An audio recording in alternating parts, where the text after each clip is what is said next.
Alrighty, I think I've got everything set up, except for my Wacom pin. Alright, we in there? Yeah. Okay, chat's up, chat's working. I got 2 out of 3, I guess that's not bad. Twitch, we don't need.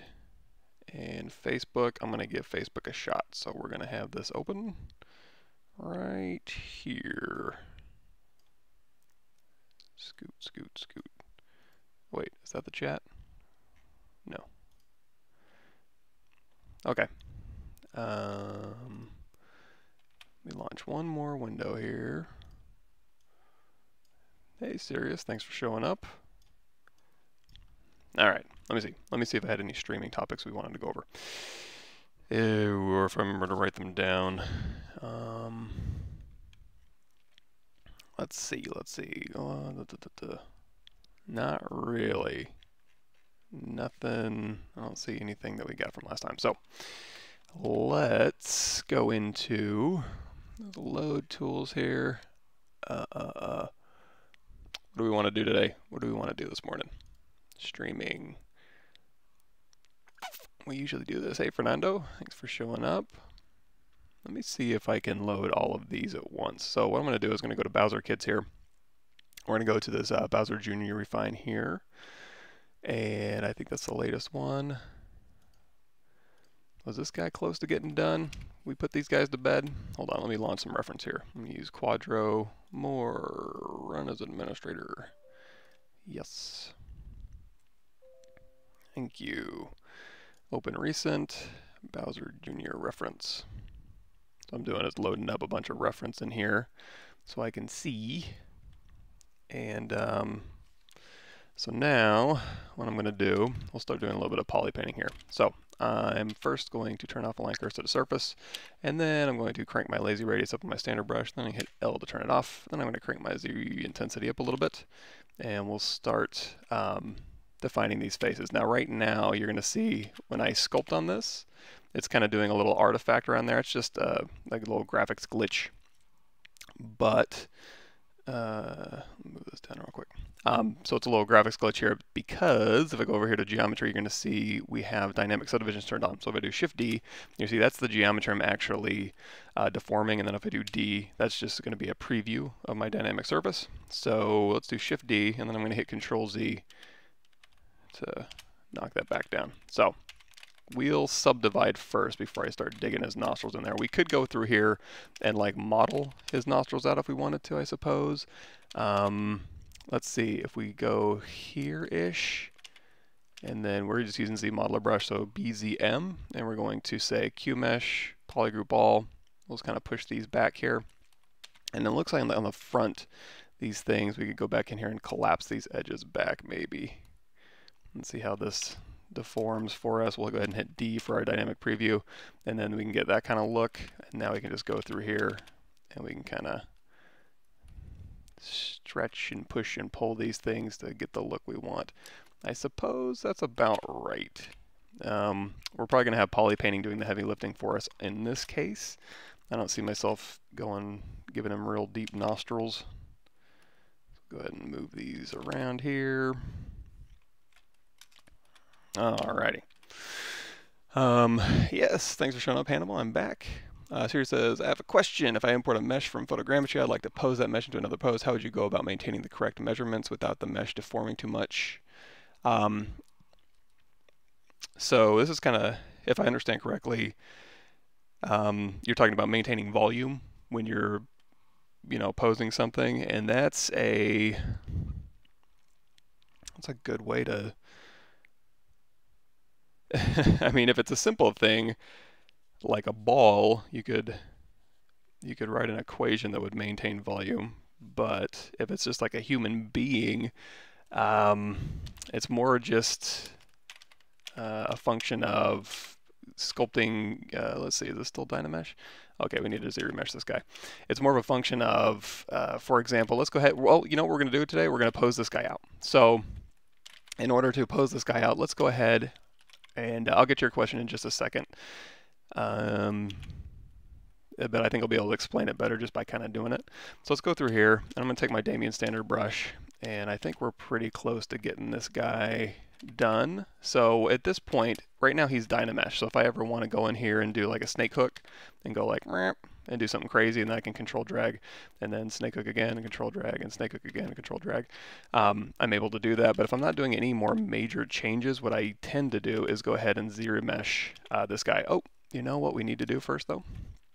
Let's go ahead and give him a little pad on his foot here. And I do want this separated out because I want it to be a separate material. So I'm just going to go into my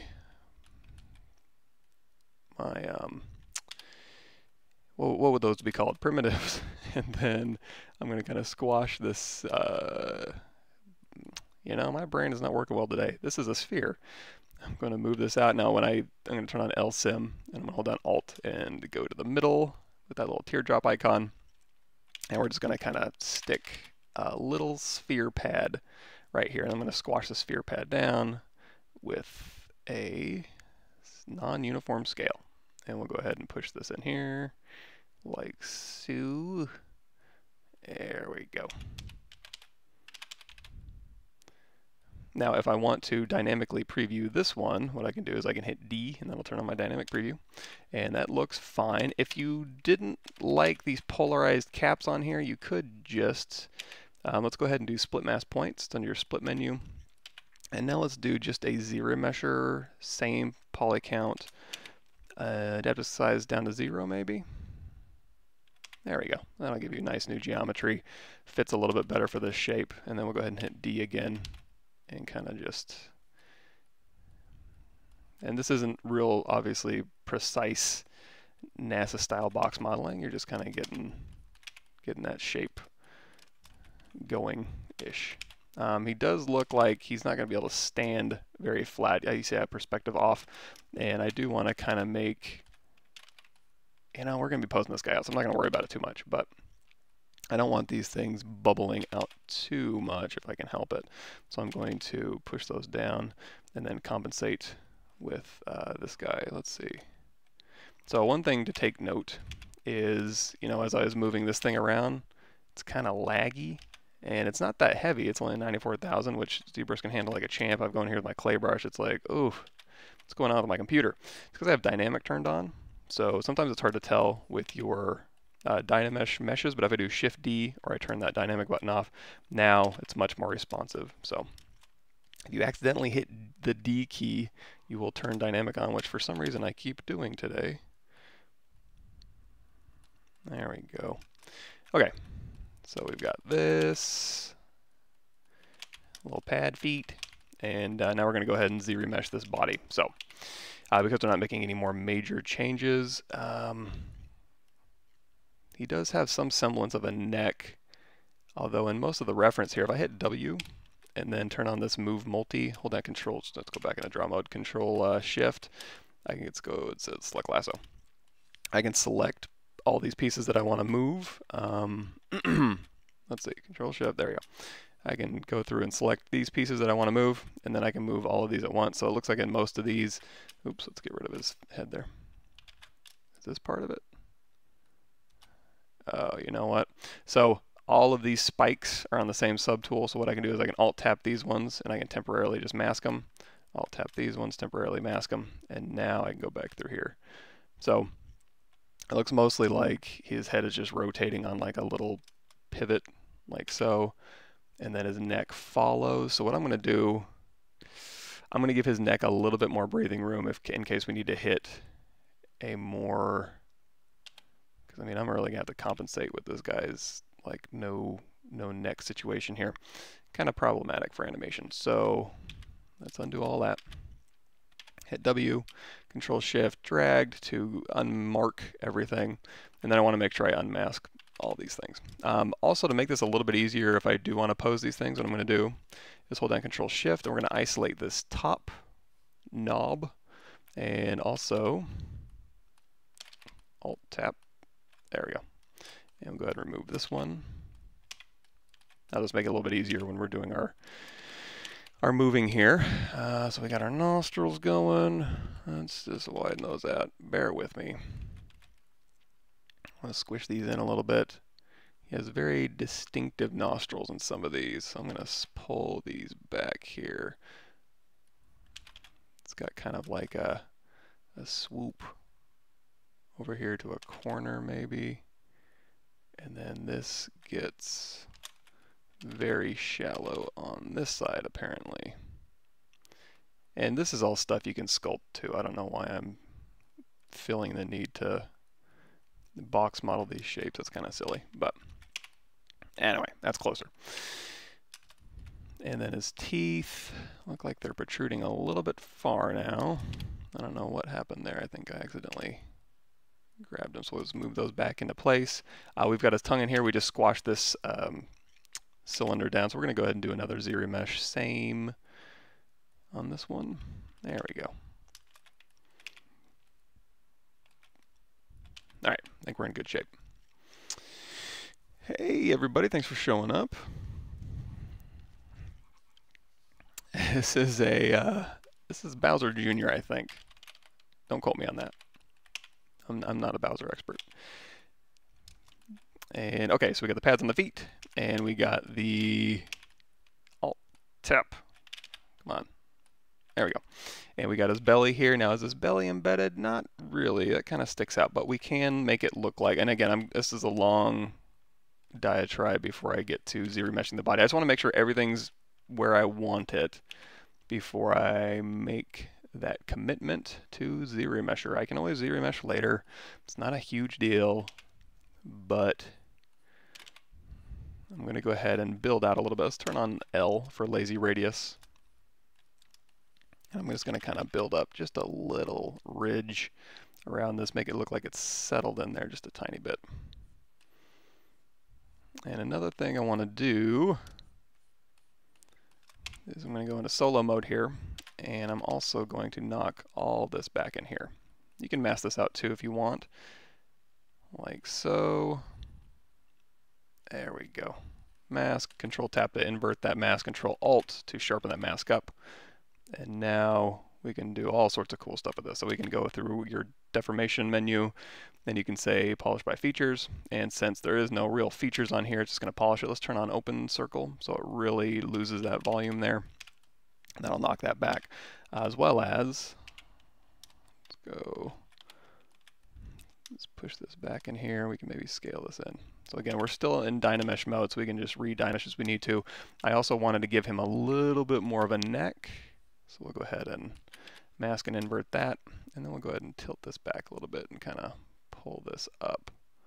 So I have a feeling in some of those more extreme animation poses we're going to need just a tiny bit more of a neck. Gut feeling. Okay, so I think we've got everything we need out of this shape. So what we're going to do is we're going to get the body here. We're going to duplicate it off. And so on this duplicate, we're not in solo mode, so it's just sitting right on top of the other, but we want both of these because I want to get these details. Not a whole lot of details, obviously, but there's a little bit of detail I want to get back. But let's go ahead and we'll go into solo mode. And what I'm going to do is go into our, so if you go down here to geometry, Z-remesher, I'm just using my custom menu for this. We're going to go to target polygon count. 5 should be fine. Adaptive size, I'm not going to turn it down all the way, but I am going to drop it quite a bit. Well, you know what? We're going to be moving this guy around. Let's keep that up here. So the lower we make this, the more even the quads are going to be, but it's going to kind of disregard surface changes. And it's not going to build in edges where it thinks it needs more detail, but I kind of want to. You know what we should do also? In order to get the edge flow that we want, instead of using BZ... Z-remesher guides BZR and going in here and kind of telling Z-remesher how we want to remesh it, what I'm going to do is I'm going to use polygroups. So let's go ahead and there's a couple of different ways. You can go through here and you can mask these areas you want. You can hit Control W. And that'll group mask, clear mask. It's under your masking menu. I think, and then when we go to Z-remesh keep groups, there's a smooth groups option that'll go ahead and smooth your polygroup borders. I was going to say we could also go in here to edge loop mask border, and that'll give you a clean cut as well. Maybe we can use both. Another thing we can do, and also I want to clean this mask up a little bit. So hold down Control. You can also use visibility. So if you wanted to just like use visibility here, and then like invert that visibility and then just grab. Sometimes it's a little easier to see what geometry you need. So we can go ahead and maybe add a little bit here. Okay, and then we can hold down Control and tap that one, bring it back, and then just do an edge loop mask border here. That one, and we'll go ahead and do one for his neck here. Although I will say, this one was a little tighter. I'm going to hold down Control and blur that out, and then when I do an edge loop mask border, it should give me a little bit more of a smoother result. Fun fact. So we'll go ahead and mask this one out here, and then edge loop mask border. Where am I at? There it is. And then for his leg here, and you can get it as detailed as you want. You know what, let's just do visibility on this one again. So again, we're just showing and hiding, holding down Control Shift, going in with our lasso, and showing and hiding the geometry we want to be in a polygroup. And then we're going to use these polygroup borders to dictate where my edge loops are going to end up for animation, which for this guy may be important because he's so simple. So hold down Control and tap, bring everything back, Control tap to blur that out a little bit, and then we'll do another edge loop mask border. That blurring and edge loop mask border may not be all that necessary, but you know what also we can do? We have this mask here. I'm going to hold down Control and go back into mask pin. I'm just going to grab a little bit more of this. Let's turn off line so we can see a little bit better.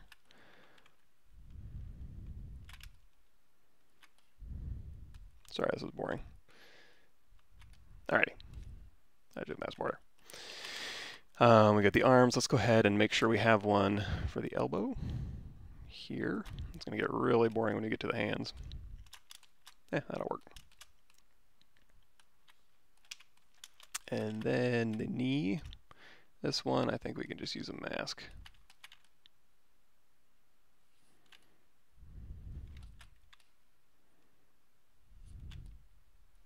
There we go. And then the foot.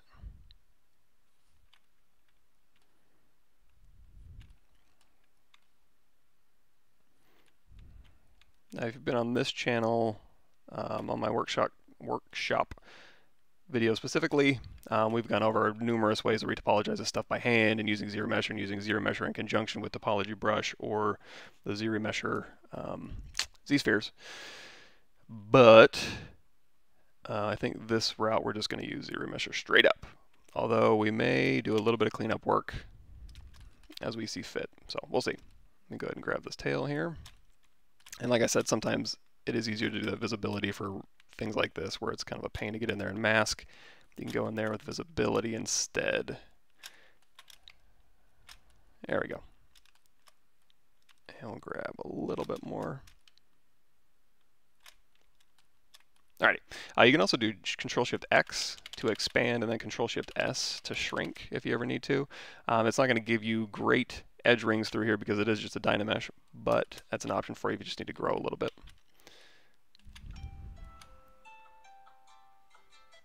Thank you, alarm. I have some landscaping being done today, so I need to make sure the gate's unlocked. Let's see, edge of the mouse border. Alrighty. And now for the really boring part, we'll make this as fast as possible. So I'm going to go in here, hold down Control, mask lasso. Okay.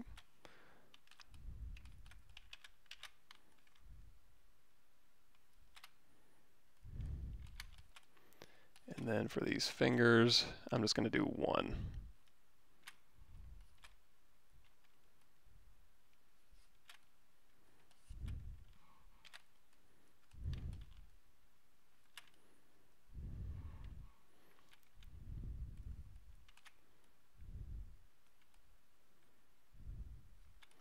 So like I said, you could go through there and do all these knuckles, but I think just one will be fine. In fact, let's go in here with our mask pin. I think that'll be easier. And all of these we can do at the same time.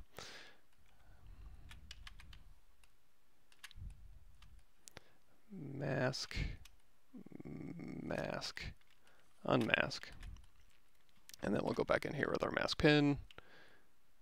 There we go. 1, 1, 1. Yes, you. A little bit more. Alright. There's your mask border. And I think we are done. So now that we have the basic body, we can zero mesh this, and again, it's going to use these. So if you have select lasso, it'll go ahead and select edge rings, which is a feature. Let's go ahead and go to select rectangle so we can see where these borders are. And you know what? If we wanted to be real fancy, let's be a little bit fancy. You can go in here. Let's do a mask circle, and I'm just going to mask this little area right here. And we're going to go back to mask pin. Unmask his butt. There we go. And then Control Alt to tighten that mask up, and then we'll just clean this mask up a little bit. We will put an edge ring around here, because why not? And again, you spend as little or as much time doing this as you want.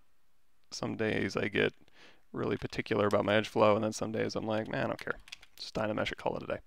So we have this information here. I'm not digging that neck. So if we want to ever clean these up, we can go through here and we can say, you know what, turns out I don't want that much. So I can just go ahead and make that visible, mask it, and then we'll just do another edge of the mask border. And now these two masks, these red and the blue one right here, I'm just going to Control Shift tap one of those, invert that, tap these ones, Control W, make that all one group. And now we can help zero mesher out by just kind of moving these around. Okay, so for zero mesher, let's also, same thing on this one here.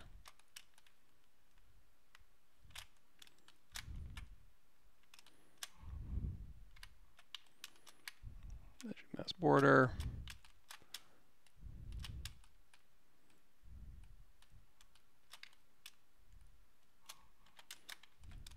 Okay. So now that we got all that, let's go through here and we're going to do a zero mesh. Keep groups, smooth groups up to 1 is fine. And again, we got a duplicate over here. That's just our source Dynamesh here. So we've got this one here. So geometry, zero mesher, target polygon count of 5 is fine. Adaptive size, let's crank that up to maybe 25, should be fine-ish. Then we'll have zero mesh. We do have X turned on, which means we're getting symmetry across the X-axis. It looks like we do have some border polygroups I need to take care of though. Give me a second here. So you're going to notice right here, need to make that all one polygroup. And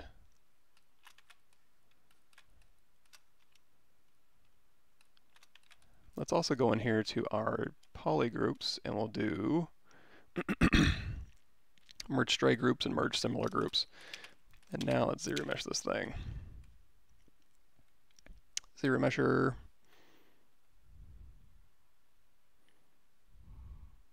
Give it a second.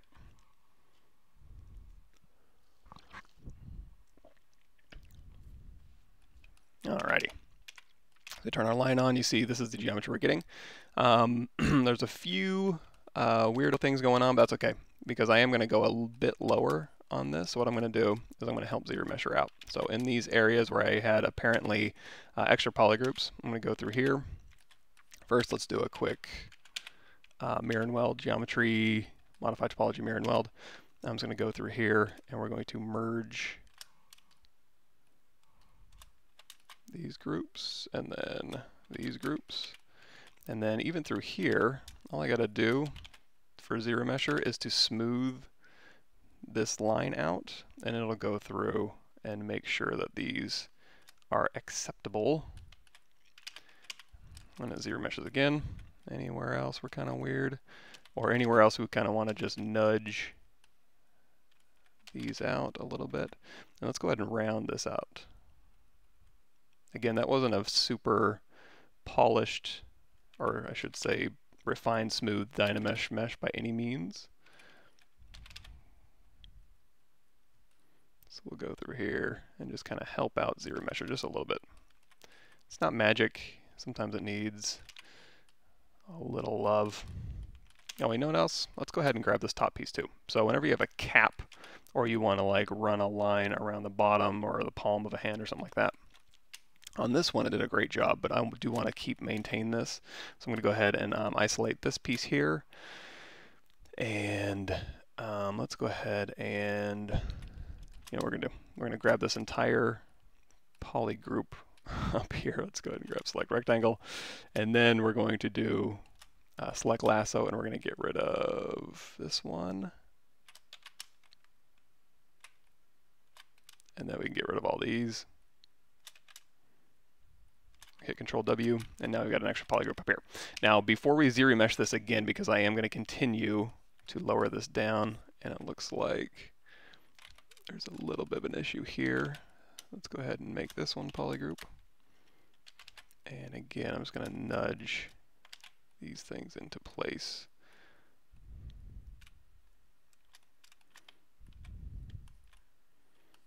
And if you ever want to paint polygroups, what you can do is you can go to Zoom Model Brush, hold down Alt, start painting, and then tap Shift. And then I go ahead and paint those polygroups, hit Control W. Now this one.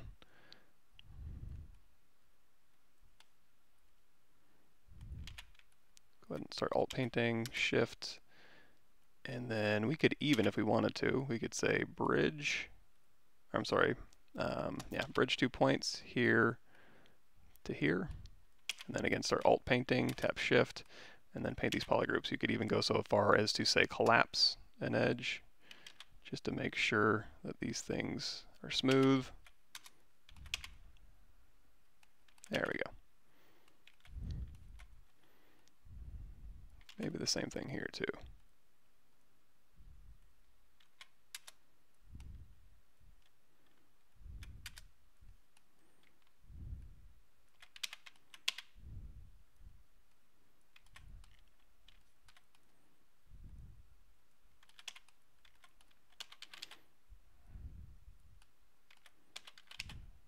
Alrighty, I think that'll work.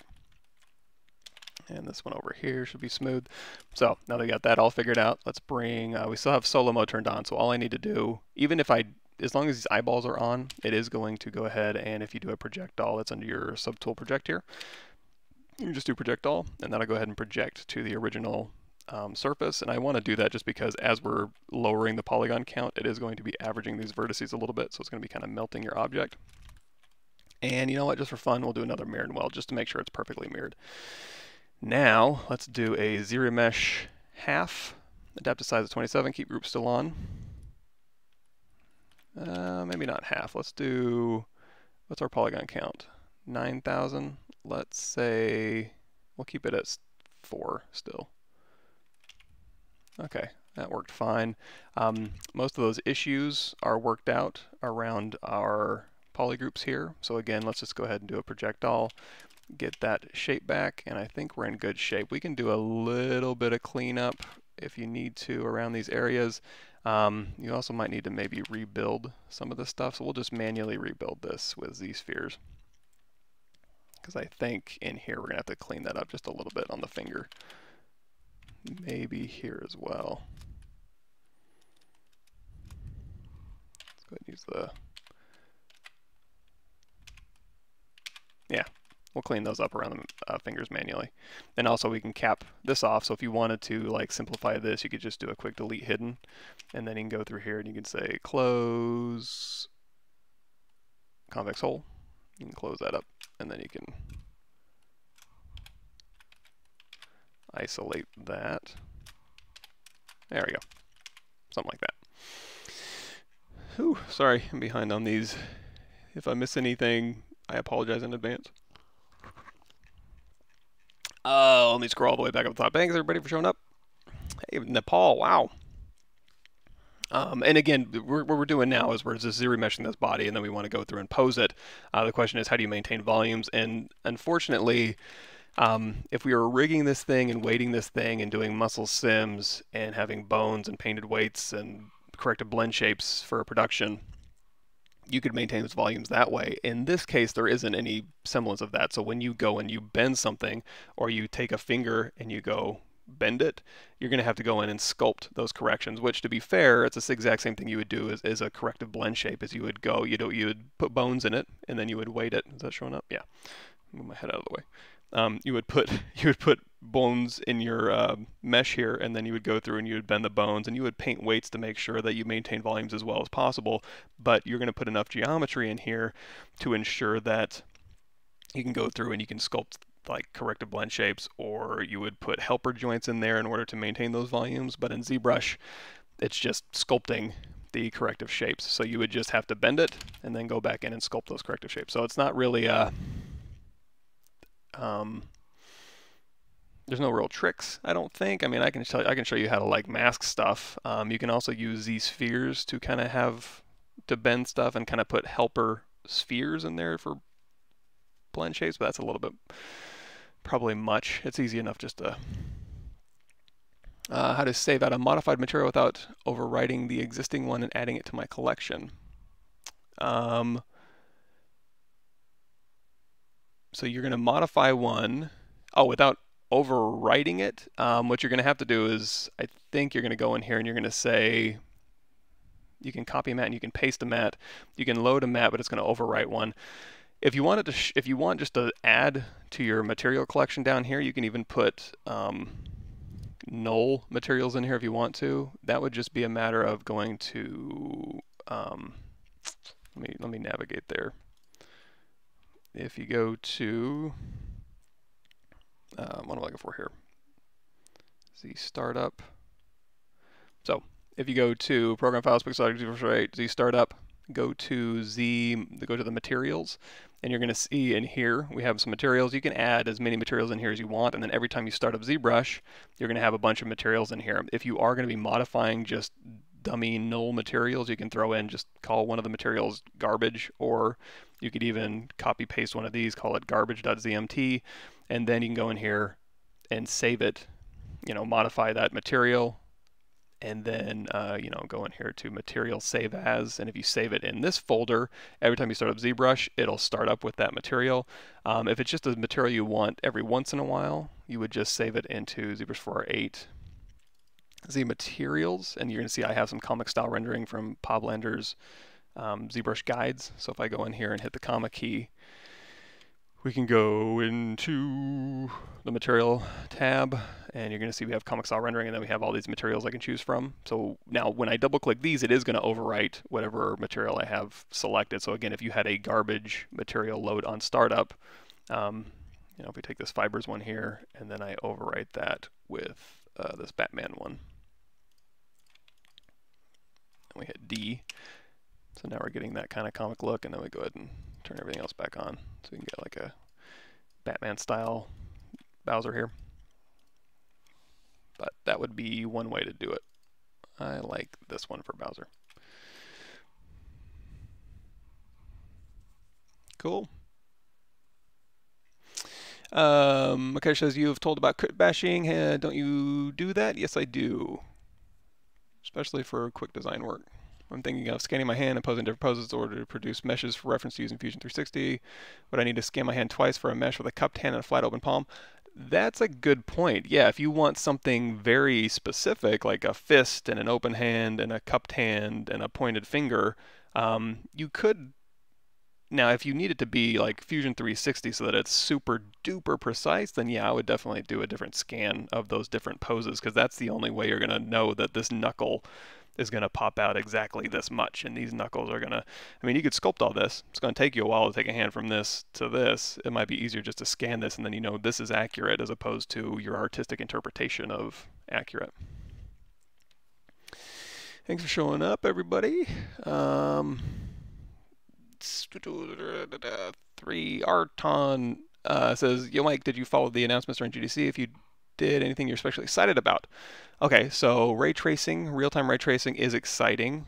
I don't know that it's super exciting for real-time video game solutions just yet, but what I do think it's exciting for is a rendering solution, so that conceivably you could go into Unreal and just render your stuff, or if you were doing like television or movie production, that's just using the Unreal as more of a real-time renderer.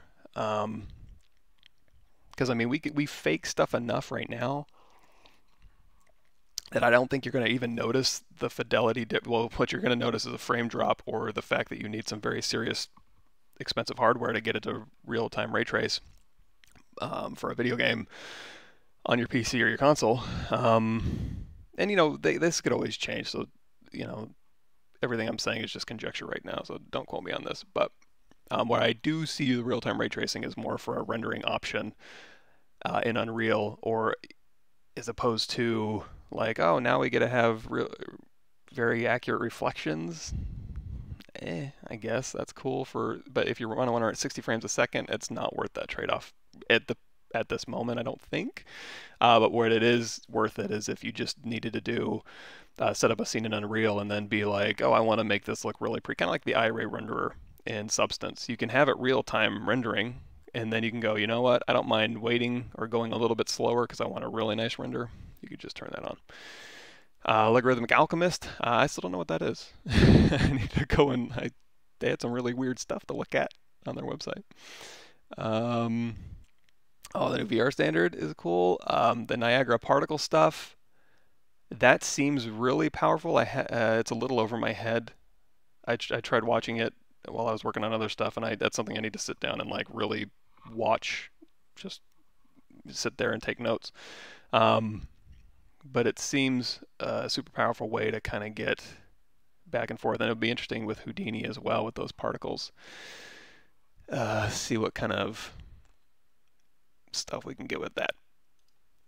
Download a Houdini tutorial yesterday. Thanks as always. Oh yeah, if you guys missed that, and usually on the Pixelogic channel, I try to stay very Pixelogic focused. But the reason I bring it up is because it's also ZBrush centric. So, for example, if we wanted to take this guy and put him into Unreal Engine or Unity or make a game res version of him, an option for you guys might like is this. I updated this Houdini game dev toolset video, and basically it's how to go from ZBrush through Houdini to kind of get your game res stuff, and it's fairly robust. You can go through here, and maybe we'll do it on my channel or this channel too. It just takes a few minutes to go through here, and you can kind of decimate your stuff down, do a game res. You can paint where you want more polygons or less polygons, and then once you set up your node graph, you just go through your node graph again.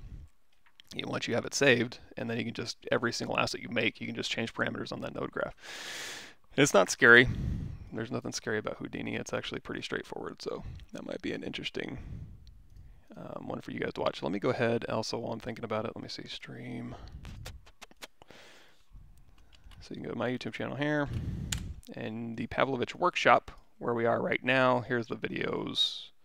And if you go to the Pixelogic channel on that Pavlovich workshop, you can see everybody's got really good work on there, so definitely subscribe to Pixelogic and watch all those people do their stuff. You got any insider info on ZBrush 2018? Oh, that is happening today. Everybody show up at noon Pacific time, so 2 o'clock my time. Yeah, I don't know what you guys are talking about. I don't know what's going to happen. It's going to be crazy, though, I bet. Cool. So Hugo Leon 01 says you can also use a clip tool brush, I guess, to make those polygroups. You know what? That's a good point. I'm being silly. So let's go over here. Hugo brings up a good point. So when you're doing that and you want to make nice, clean, precise cuts, for sure, yeah, use your slice curve. You can go through and just slice. Sometimes it's a little bit easier said than done. Like if I wanted to go through and slice that butt, you might have to first you would have to do visibility just to kind of get stuff out of your way. It's like, okay, I want to slice through this tail part. And it's like, okay, get rid of that. And now that you only see these polygons, now it's a little bit easier to go through and slice a specific curve through there. But yeah, slice curve. Also, you know, for this belly portion, we could have done like maybe a slice circle. Kind of slice through there. Good point. How to extrude a mesh, that's just with ZModeler. You can go through here and just extrude. I usually have QMesh on, but all you got to do is switch over to extrude here. If you want more info, there's Pixelogic Classroom has that, and also I try to make a concise playlist on that called ZBrush 4R8 No, that wouldn't be ZBrush 4.8. That would be ZModeler. Hold on. That's an oldie. I have to go way back in time for that one. Here we go. Intro to ZBrush Part 3 on my YouTube channel. All of this is mostly ZModeler stuff, so you can go through that one. Knock yourself out. Cool. Thanks for showing up, everybody. Look, question: how many time to learn ZBrush? How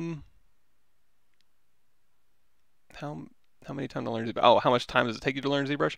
Kind of depends on how deep you want to go in and how proficient you need to be for your workflows. I try to want to learn everything. So Paul Gabriel and Joseph Drest are really great guys to watch if you want to know the breadth of ZBrush. But even in that scenario, there's some stuff that I've learned and demoed, and then I've completely forgotten how to do. So because I don't use it very often in my workflows. Let's see. Cool. Again, I'm just going through these really quick. If I miss them, just keep shouting them out. I apologize in advance. Those are doing Houdini modeling for games, planning a demo, dynamic side of things. I would love to. I'm still learning. I don't know that much about Houdini. I just know my little area. Kind of the same thing with ZBrush. I know a pretty broad breadth of ZBrush, but there's still ancillary stuff that I don't know that much about. Do you work with UDIMs in your workflow? I don't really have a need for UDIMs at the moment. I'm not going to say that's not going to change, but right now I just use UV sets. Alrighty, cool. Question: do you use Mari or only Substance Painter? If you use both, what is better in principle difference between in a quick way? Real quick. I only use Substance Painter. I've used Mari in the past. I don't really need that kind of fidelity, and I like, because I usually just do game res stuff. So, in fact, maybe we'll take these into Substance Painter, have a little bit of fun, because it is kind of fun, and if we can go through Houdini real quick. Although, if you want the manual workflow, I have that too. If you just want to use ZBrush for that, that's totally doable. Give me a second. I'm trying to think of the best one. I think this Sci-Fi Pistol series here goes through the process of just using ZBrush to kind of decimate these things down, and then you could use UV Master if you wanted to, and then you could bake your maps in Painter later on if you want to. So I'll link you guys to that one. It's kind of the manual way as opposed to using Houdini. But yeah, I use Substance Painter. There's nothing wrong with Mari. It's just I like a lot of the Substance Painter stuff is just for me in game engines. I try not to even paint that much manual stuff if I can help it. So now here's one thing I am going to do. I do want to clean this up. I don't need these polygroups anymore necessarily. I just put those in for edge loop purposes, but I do want to kind of clean up this finger here. I could try to go through, and also this thumb, I could try and go through and like box model these areas, but instead what I'm going to try and do, if I have, let me see, quick mirror and weld, X symmetry. Okay, so what I'm going to do is I'm going to clone this thing, and then underneath this body here, I'm going to do insert a Z-sphere, and then we're just going to hide the Z-sphere in the body, and then X scale down so that it's in the middle here, and just kind of out of the way.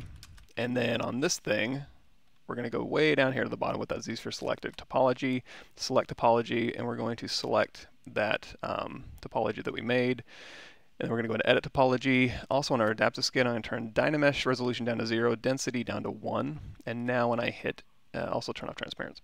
When I hit A to preview that, you're going to see this is the topology we're getting. We can clean that little stuff up. That's not a big deal. Also, Control-Shift-Drag will, if you have any, you can mask these points, and sometimes you don't realize that you've masked points.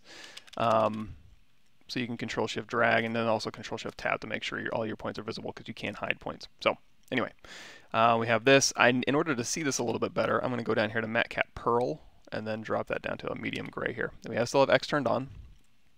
So let's go in here to these fingers, and you're going to see it kind of, when it did the Z sphere topology, it kind of went in a little too deep. So I'm going to hold down. I'm going to be in, so I have draw, move, scale, and rotate. Move, scale, and rotate is just moving these positions.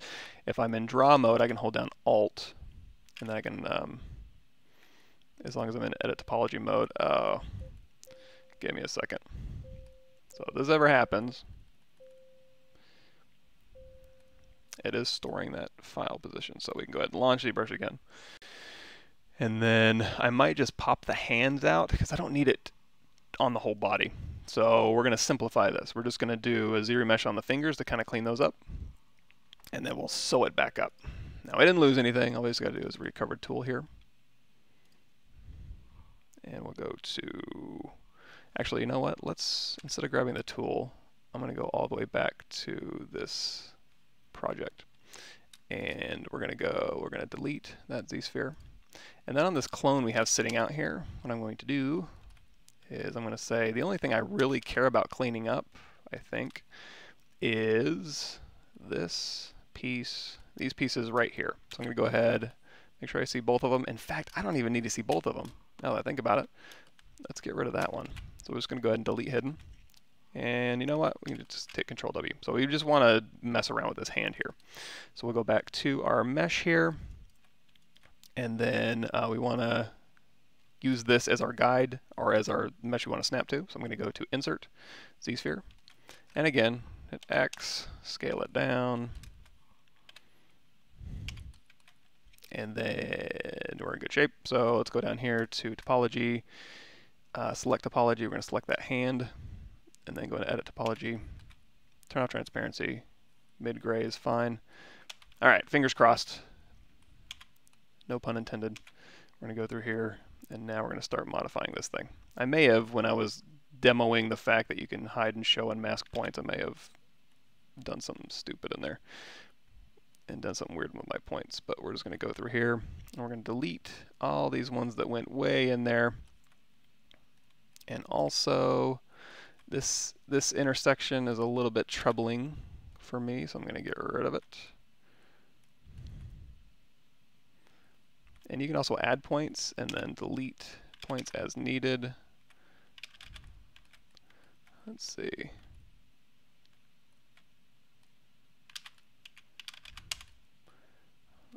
Let's go ahead and delete that one and delete that one. Okay, and then again, we can move any one of these points individually. Yeah, again, this transition I'm not digging, so I am going to bridge these 2 points here. And you know what? I had X turned on. That's why it's giving me issues here. So we don't need X turned on. So turn X off. And now it should behave a little bit nicer. So again, we'll go through here and we'll push these through here. And then this one, I'm just going to continue. Let's get rid of this here. And that there. So now this one, I want to come straight across.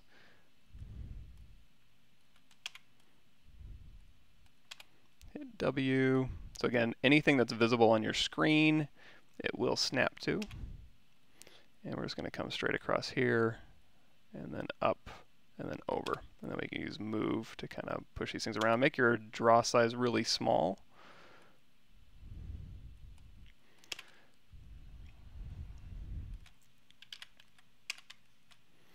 And also, if the other rest of this body's getting in the way, you can also go back through here and say, you know what? All I want to see out of you is this piece right here. That way you can stay a little bit more focused on what you're doing. So, I'm not going to get real particular about these. If I wanted to, I should have made a poly group to kind of cap these off to get a little bit more of a smooth transition around these fingers. I don't know. It's like I said before, some days I get really particular about how my topology goes, and today for some reason is one of those days. Most other days I'll just Z-remesh it at a super high poly count and call it a day. And when I'm real particular, it makes for a really boring live stream. So I apologize for that. Move this stuff around. Okay. So we were modifying this stuff. So let's go ahead and we're going to move this back a little bit. Give me a little bit of breathing room here. And we'll go ahead. I want to stay away from maybe putting triangles in any of these positions here. Let me see if I can work this around. So we're going to say put an edge ring right through here. And then we'll go through. And we can always clean this up as well and redirect this edge flow. I am just going to do kind of a quick and dirty version. I'm not overly concerned about, because I don't plan on showing close-ups of this hand animating with the low res and engine by any means. So again, pick and choose your battles. You can spend a lot of time on this, or you can spend just enough time to kind of work your way through. And then we can clean this up with ZModeler too. We can go through and collapse and delete edges. So again, there's more options. So we're just cleaning up this area here. This is a 5-sided here. So we can go through here and we can just maybe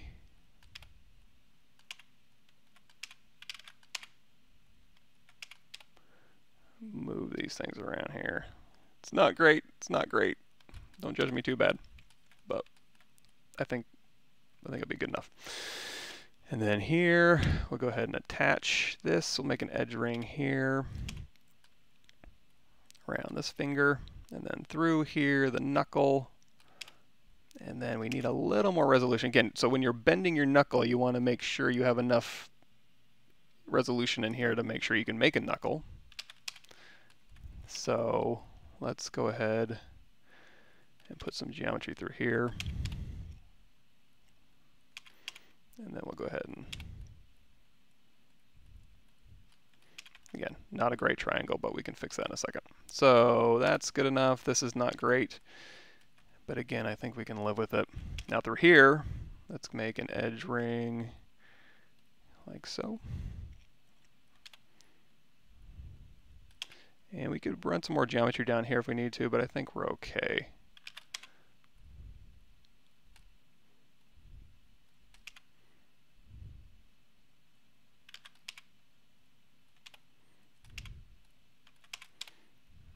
And again, apologize in advance for how stimulating this must be watching me retopologize stuff. But you know what? That's one of those things you gotta do sometimes.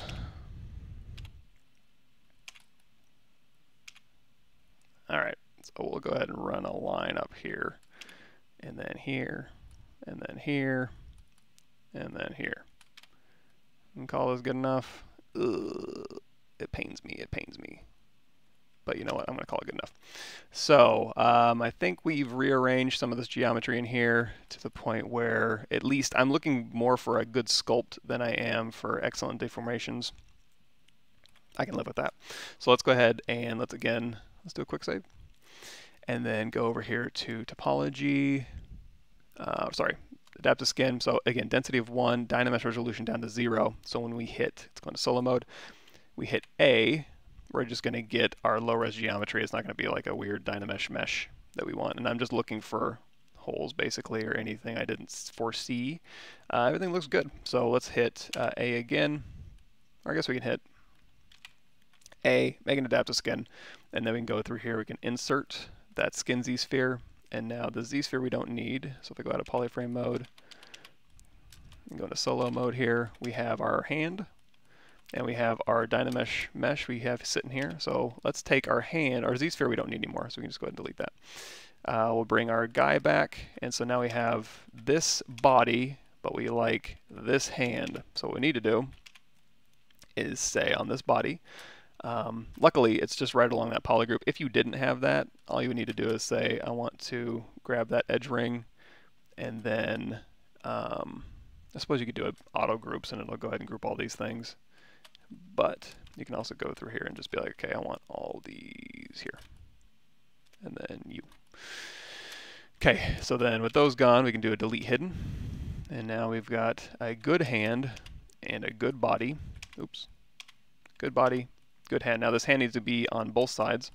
And it looks like that's graph glitch. Okay, glitch. So this hand I need on the other side, so I'm going to do a quick mirror across the x-axis, deformation mirror, and then a geometry mirror and weld.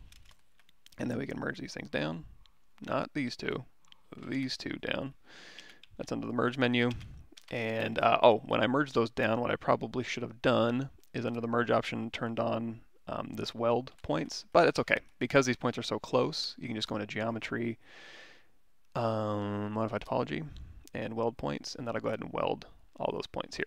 So we also can do an uncrease all under the geometry crease menu, and I think we're in good shape. So just to be sure, let's go back to our original body here, and we'll go ahead, make sure X is turned on, do a project all. Everything's looking good, I think. I think we're in good shape, everybody. So we've got a new body.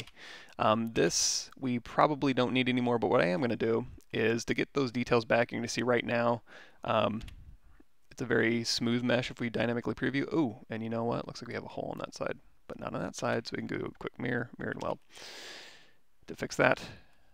So turn on dynamic preview to make sure your meshes are okay. So we've got that. And now, if we did have a ton of detail on our other object, what we could do is we can go, we have both the eyeballs on. So we're going to hit Control D, which is going to do geometry subdivide, and then we're going to do a project all. And then you can do Control D, project all. And what you're basically doing is getting more subdivisions on your body and then projecting back to any details that you had. Once you've done that and you've got all the details back that you need, you can delete your original Dynamesh. Don't need it anymore. And now we have a beautiful body ready for posing and animation. And the other good thing too is this body now has subdivision history, so if we were to do a transpose master, we would have a nice low-res version to move and rotate around, and then we can have a high-res version with all our details on it. So let's go into solo mode here. Let's do subdivision level 3, and let's hold down Shift, smooth, and we can just start refining this shape here. I'm not going to do a ton of refining. Let's go to smooth stronger here. Knock this down. And also, let's go to matte cap gray and white color. And make sure I'm on OBS correctly. Yes. Okay. Sorry about that.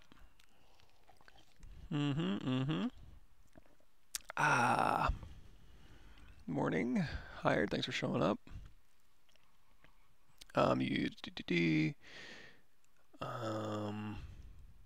Let's see, Mike, any recommendation for books for sculpting, not ZBrush, just sculpting, because I can work my way out in ZBrush, but I don't feel confident enough in the sculpting area.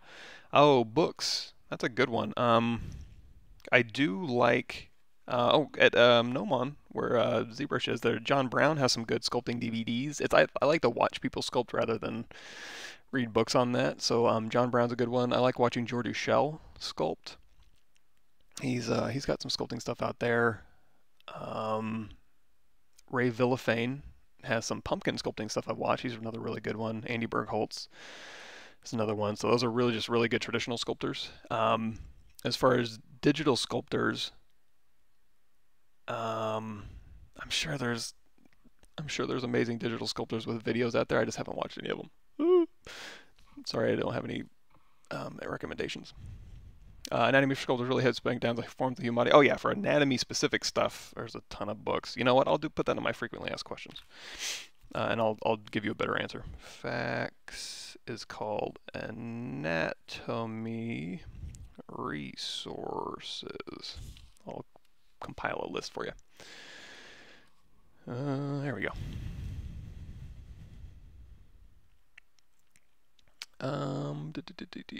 Pat Mike, when that happens to me, my recovery tool is never anywhere near where I left off when ZBrush crashes. For me, usually the Z tool, the recovered Z tool, is just where I left off. And in this case, the Z project was also fine. Claybrush acting weird. Sorry. I'm going here and clean this up.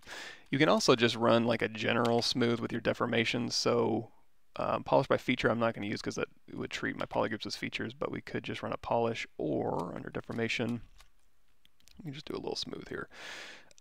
Smooth. It's kind of vaguely smooth the entire body out. And now you can go through here and use your Damien standard brush. And I'll go ahead and if you do notice any weird pinching or creasing when you're smoothing, you can use that different algorithm where you hold down Shift, start smoothing, and then let go of Shift. It'll spread your, instead of averaging, you're just doing a simple average of your vertices. It'll spread your vertices over the, what am I trying to say, over the forms of your mesh. For some reason, I'm having a real hard time like thinking, my brain working, and then me doing. Some days are better than others. And again, with our standard brush here, I'm going to crank that lazy radius up, and we're just going to kind of emphasize. This isn't really in the reference, but I am going to emphasize like just the folds in the skin, just to put some visual interest in these transitional areas here. I just like to see them. Makes him look more alive. Also in the knees here, he has 0 definition in the reference that I'm looking at anyways. They're just like tubes. But I always like to put like just little bit of landmarks in here and make it look just like a little bit more constructed and just more appealing to me personally. But if you are doing super stylized rendering or super stylized modeling, then you would maybe make the decision, also maybe the inflate brush here too, make the decision to just keep them as cylindrical as possible, you know, because you're going for that super primitive, and by primitive I don't mean like caveman, I mean like primitive shapes, cylinders, cubes. Maintaining primitives is more important in your style than constructing forms or giving like a semblance of anatomy, but I always like to see things a little bit more constructed, so that's where I go through here and probably put an excess amount of garbage. Okay, so we can clay brush these things out. This is where his little nails go in. If we wanted to as well, you know, if his toes are going to bend, we need to make sure that we message that his toes do bend sometimes. And how do you make something look like it bends sometimes? Is you put a little wrinkle in there. So if you've ever seen on Reddit or I don't know, those things where it's like, hey, my finger doesn't bend, and then it hasn't bended since birth, so you just have a straight finger so you don't have any wrinkles in your knuckles. Same thing here. If you never bend something, you're probably not going to have any wrinkles there. But if you bend something a lot, or if you close something a lot, like your eyeballs, you'll get wrinkles.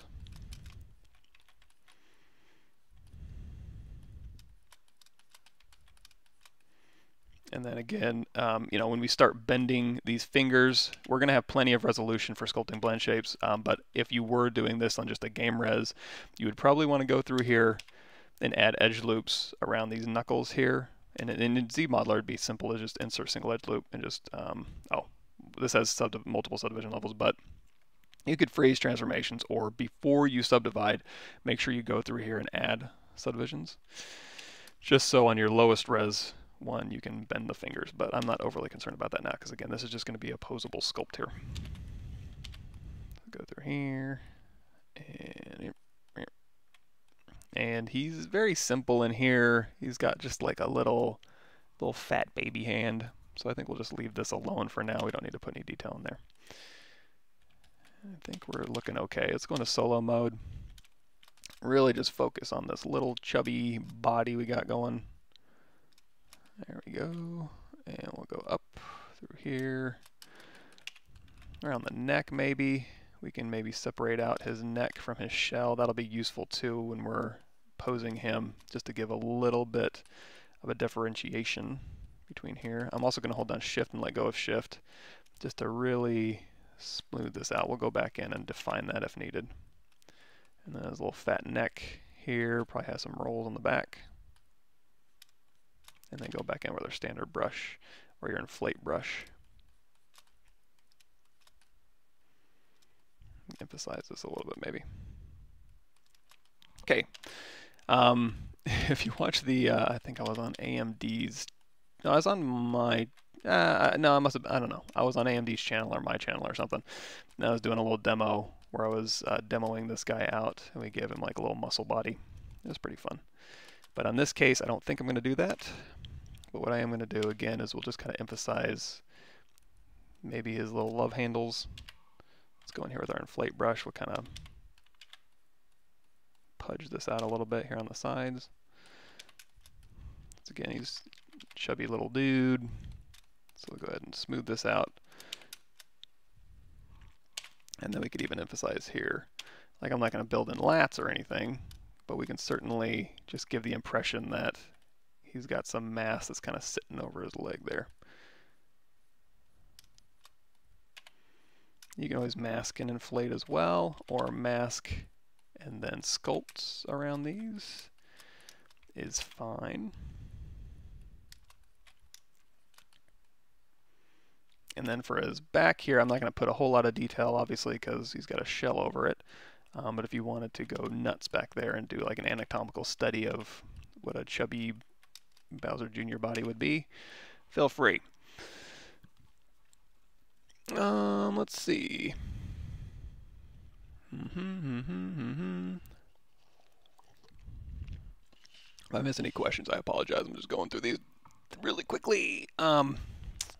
Hugo says, Mike, I usually use topology brush for some areas like the face, but when I use the whole ZBrush turns down the performances. How can I maintain the level of sculpt performance when using this brush? That one, yeah, if you have a super high resolution mesh, and I guess this starts to fit that. If I keep subdividing this one and you go in with your move brush here and you got auto masking and you turn on topological, it's having to evaluate the topology before it moves. So maybe you can like do visibility and it has to evaluate less of your topology. I'm not positive that that's the case, but that might be something that could help you out in the performance area. Sorry, I like making this guy chubby. Yeah, now we're talking. But I'm not positive on that one. How important is ZBrush to learn for environment art? Kind of depends on the environments you're using. I'm not an environment expert by any means, but I mean, if you wanted to do scan data and photogrammetry and stuff, ZBrush is definitely worth knowing. Also, any prop, environments is also props in some studios. So if you want to, you can go to this photogrammetry playlist, and in this playlist, we use photoscan and reality capture, but I also use ZBrush for our cleanup. So you can check this one out. Oops, yeah, I guess I'll paste. There you go. You can look at that one, and that's just photogrammetry cleanup. And Dre says, Mike, you're streaming at 2 places at once on YouTube. Weird. I'm going through Restream. Pixelogic's Restream. I don't know how to fix that.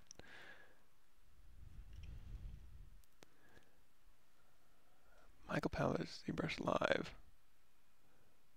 Huh, that should be the one I'm on. Oh, good. So there's some good ones in here. Zach Petrock, Scott Eaton, Alex Olivier, Raf Grassetti, Glauco Longi, Frank Tsang. There you go. Yeah, go look at those guys for digital.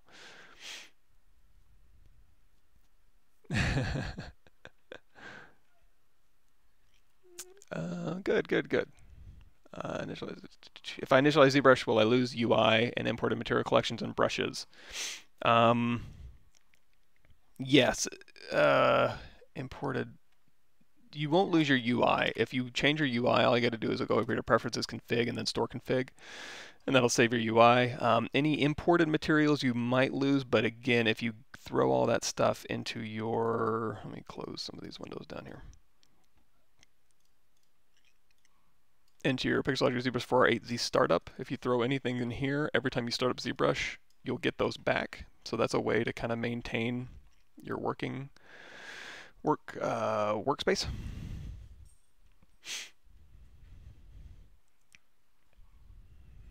Cool. And is retopology and primitive sculpting important for laser 3D printing or just for rendering games, etc.? Yeah, if you're just doing 3D printing, you can keep everything just a Dynamesh. Now, even then, I would tend to use ZRemesher and retopologizing and primitive shapes just to get nice, clean results. And if you go on the not Pavlovich Workshop, but just Pixelogic's channel here, you go to videos, you're going to see, yeah, I guess I am. Restream, untitled broadcast. I don't know how to fix that. Oops. Anyway, so yeah, go through here and you're going to see a lot of stylized sculptors in here. Oops, looks like I need to watch some SC brushes. So a lot of stylized sculpts in here. And then those will just give you nice clean shapes. And you can use Dynamesh to get your mesh, and then you can zero mesh that result. But sometimes it is useful. In fact, if we wanted to, we could Dynamesh the head to his face, to his body, and then zero mesh all that together, or zero mesh them separately and then stitch them together if we needed to. I kept them separate just for workability purposes, and I can pose these things out. It also looks like in my reference that you never ever see his head connecting to his body. So those nice natural seams you can build in there are perfectly fine. And also the seam along his head is usually pretty harsh, so that's why so far I'm choosing to make these separate meshes, but we'll see if I want to change that. Sorry about that. The Wacom I'm using, oh yeah, if you want my hardware stuff, and I'll throw this in my frequently asked questions too, I'm still generating it. It's a big list I need to make, but my hardware, I'll link you to this video. If you go to the description down here, show more. Here's everything you need to know about my setup, and also Intuos Pro Medium tablet is what I use. Nothing fancy at all.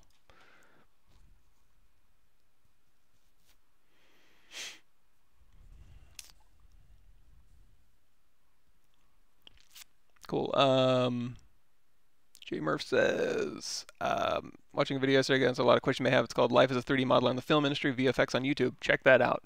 Yeah, because I don't work in film. So a lot of the Mari side of things, I mean, you could use Mari for games. There's nothing wrong with that. But UDIMS and Mari, more of a film thing at the moment.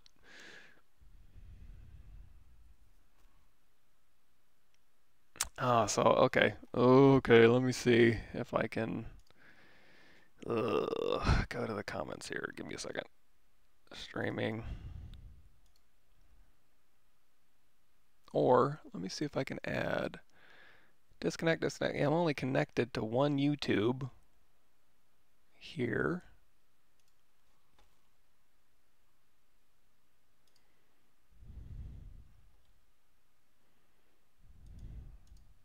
Sorry, technical difficulties here.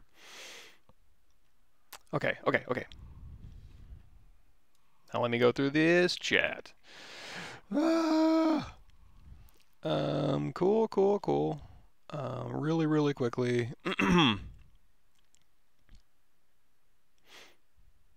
Yeah, concept drawn first before you start modeling. Do you enjoy sculpting out of your head? I prefer, it was from Pavlovich. I do both. I'm trying to get better at 2D work. You know, and 3D is also a great tool for 2D artists too. I actually want to do a series on 3D tools for 2D artists. I think a lot of 2D artists are missing out by not using 3D for their 2D work. But usually when I'm just doing stuff, it's just going in there with 3D. You know what? I don't like this transition here. I think this fold goes a little deep to that knee. There we go.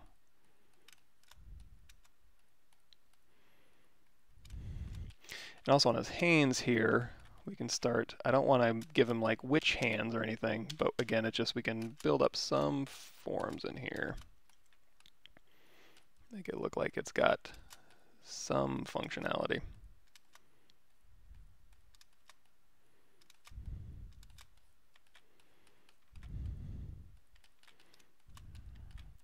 It's kind of an awkward finger too.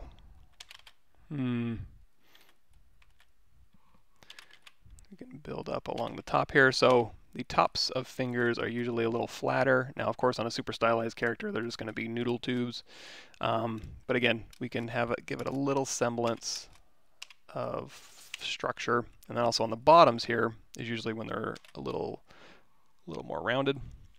If you really get into the anatomy part of things, you'll look at, you know, what part, you know, it bulges more towards the crease, and then, you know, it's flatter on the top than it is on the bottom, and then which ones are bendier and which ones are flatter, and which fingers have different flatness, all sorts of stuff you can get into there. But for this guy here, we're just going to go with the bottoms of the fingers are rounder and the tops are flatter.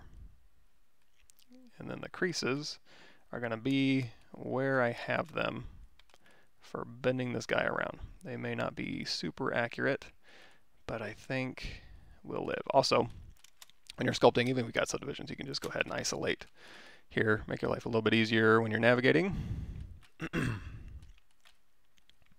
There we go. Let's go in here with our standard brush. We'll build up around this a little bit more.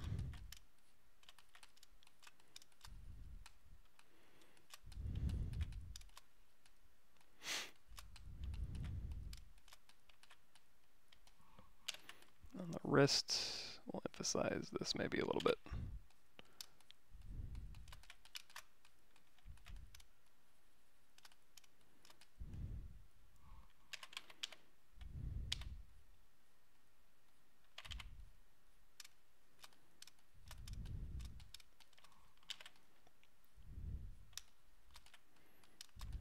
Alrighty.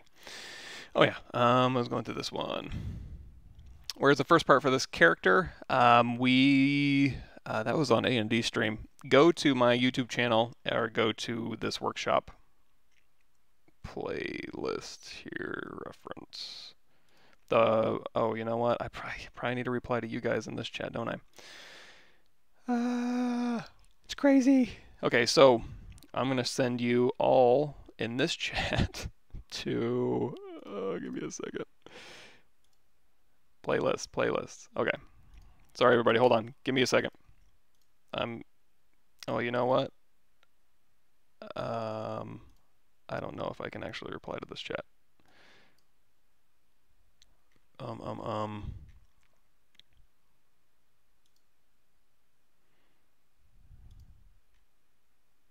Say something. Okay. Can I link, or is it gonna yell at me?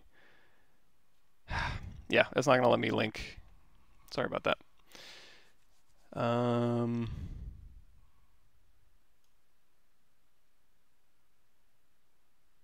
Yeah, there's something weird going on. Anyway, I can answer your questions, but go to my YouTube channel. Go to Pixelogic channel. Cool. Scale monoslide. What do you think about the Houdini 16 booleans? Pretty good. Do you prefer studio work or contract? Or are you flat out streaming and sourcing your own network? No, I do studio work. I work 9 to 5 at Certain Affinity, and then I do kind of teaching and stuff on the side. Can you show us how to use ring edge loop when you make retopology around cylindrical shapes? That should just be an insert edge loop. Yeah, use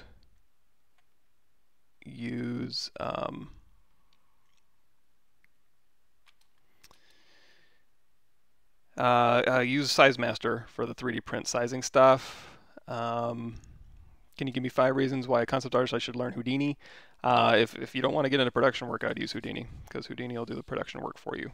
As if you want to retopologize and do a bunch of, and there's 5 different ways you can do production work, or 100. It's just a speed of workflow and learning new tools. And also, if you really want to dig deep into Houdini, you could conceivably, all concept is a set of parameters, that decisions that you're making, so you could concept out entire characters or ships all within Houdini if you wanted to. You could do the same thing in ZBrush. But procedural workflows, they can get pretty scary. And by scary, I mean awesome. Cool. Alrighty. How do I make a fiber mesh brush? That I would just duplicate off a pre-existing fiber mesh, like a grooming brush, I assume you mean. Any one of these. I would start with one that you want to use, change the settings on it, and then save it out as another brush that you want to use. Okay, so I think I'm caught up there. Hold on. Okay. Are you planning on doing some videos on low poly for games? I do have some on my YouTube channel. The reptile creature series is more of a game res one. Eventually. Did you study art and design and where? I went to Texas State Technical College in Waco, got my associate's degree, and then I went to Ringling College in Sarasota, Florida, and got my bachelor's in computer animation. Graduated in 2005. They have game stuff there now, game-specific stuff, but I went to computer animation, which is a little more film-ish oriented. Let's go ahead and take this and shove that way up in there. Okay. Let's go ahead and bring everything back, and let's go ahead and make sure these nails are fitting in there. I'm going to hit D for a dynamic preview, and for the toes as well. And this is bugging me seeing myself. Paul says, I would like to see the character unwrapped and then bake the texture in Painter. Would like to see the process. Go to my YouTube channel, and the very latest one you can see, or go to the what were we talking about earlier? ZBrush Pistol series or whatever that's called. Check that one out. Or go to my live stream highlights and you'll see us doing a lot of ZBrush to Painter workflows. And again, when I finish my frequently asked questions page, I'll just link you to my, I'll just make it an ArtStation blog. And then I'm going to organize it enough so that it'll be easy to navigate all these questions I ask. I usually end up answering the same question, give or take. So I'll make it a little bit easier for you guys to get resources as opposed to me trying to link you guys. And sometimes I won't be able to link you guys because I've got some sort of weirdo chat thing going on today. So let's go ahead and let's smooth this out just a bit. Let's also turn off dynamic preview so we can see what's really going on in here. And looks like we got some nasty geometry going on in here. Let's go ahead and maybe move this back here.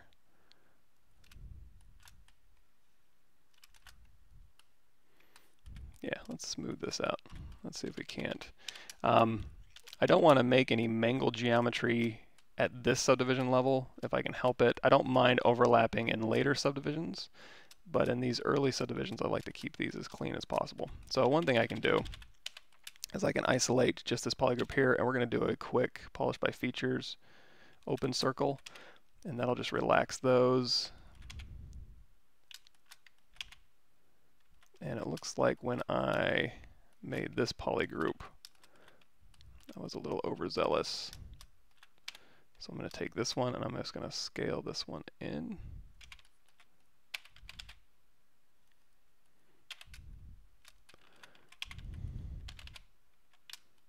we'll just isolate this polygroup here.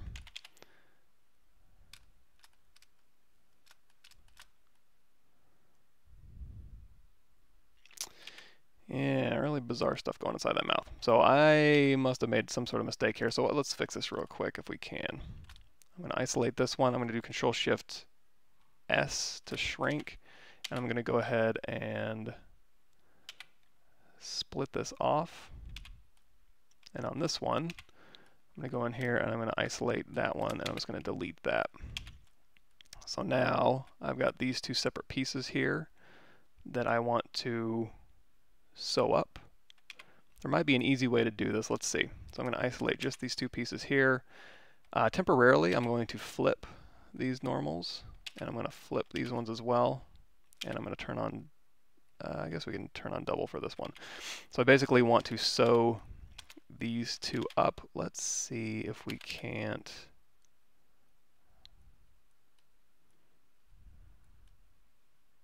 figure this out. And I suppose we couldn't do a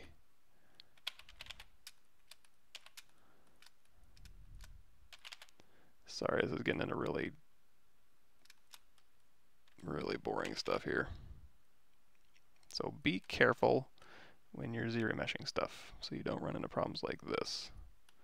Not sure what I did here. And again, it was weeks ago that I did this stuff.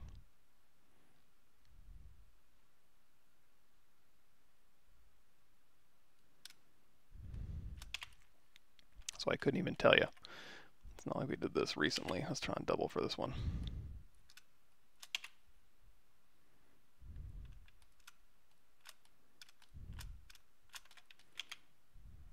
Oof. Yeah, he's got some serious issues. Okay, let's take this one here.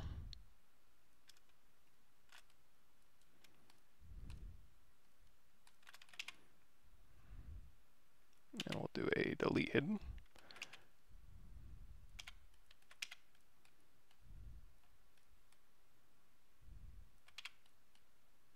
And we'll flip.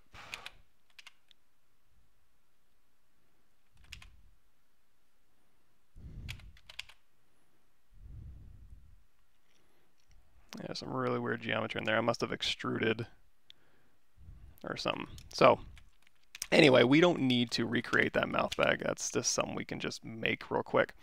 So sorry, mouth bag. You, I guess, get to be deleted. It's too bad though, because these are really close to just being able to be sewn up. And I do like that geometry in there, and I'm trying to avoid zero meshing this head again, if I can help it. I was hoping so we could do something like, if I merge, let's shoot this one to the top, shoot this one to the top, merge them down. Let's do brush, curve BC, curve bridge. And if we run a curve to this one, and then run a curve to this one, it'll sew it up for me. Did that do an okay job? I mean, it's not going to be perfect, but can I live with it? You know what? I think we can. Let's go ahead and flip here again. Yeah, you know what? I think that'll work.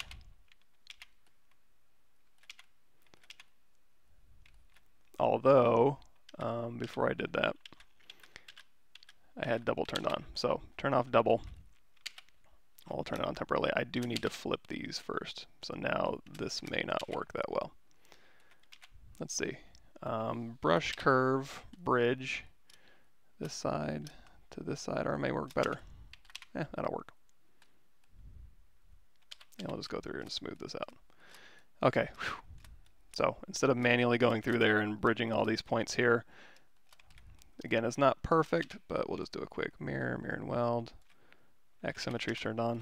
Okay, so again, sorry, I don't know what that was all about, but you know, these things happen sometimes. And then we'll hit D for a dynamic preview. Shift D, looks like we got a hole in its face. So to clear that up, I'm just going to do a quick weld points.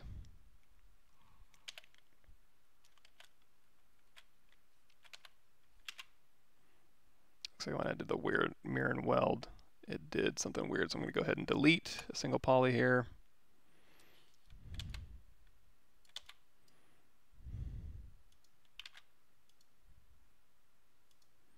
Get rid of that. Let's do a flip. All down the middle there, of course. Give me a second.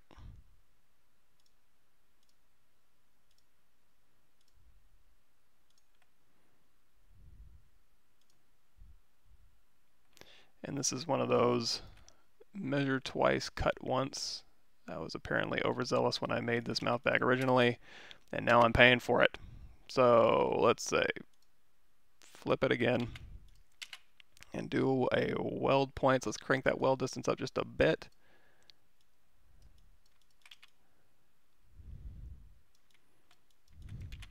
And then we will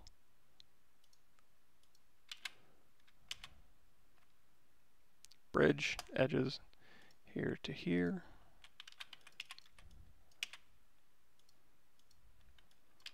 Oh, don't tell me these are flipped too. Let's see.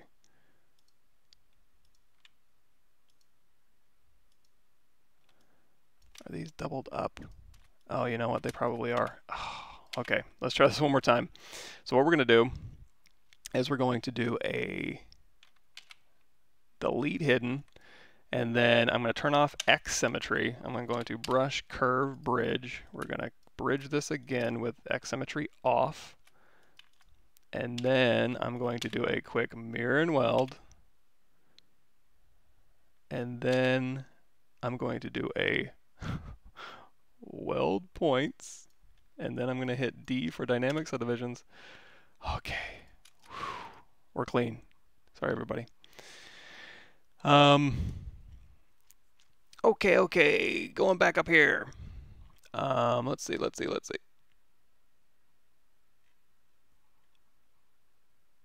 Cool. And again, if I miss anything, I apologize. I'm juggling things here. Can ZBrush create very hard, complex, hard surface stuff? Yes. Go to my YouTube channel. There's a million examples of that. And also on everybody else's channel too. There's a lot of Chi Bang's another really good one. Tony Leonard.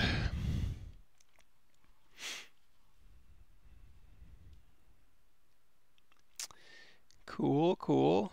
Did you know you can actually accidentally break a finger and have it go inside your hand, like an inside-out glove? Ouch. Um, what angle of view do you use in sculpting posing? Default is 90. I don't ever have perspective turned on. Hardly ever. If I need to match something, I'll turn it on, and then I'll usually drop it down to around under the draw menu. You're going to have your angle of view. You can drop that down to like 17 is like 35 millimeter camera, I think. But I don't have perspective turned on hardly ever. Cool.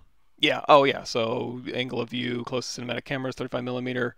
Um, that's something I just eyeball. I remember when I don't remember how many millimeters, but I think it was when I was doing likenesses or matching photogrammetry, scan data, I should say, from photographs for painting. It was angle of view was around 17. There's a plugin for ZBrush called Camera Bag. Awesome, use that. Cool.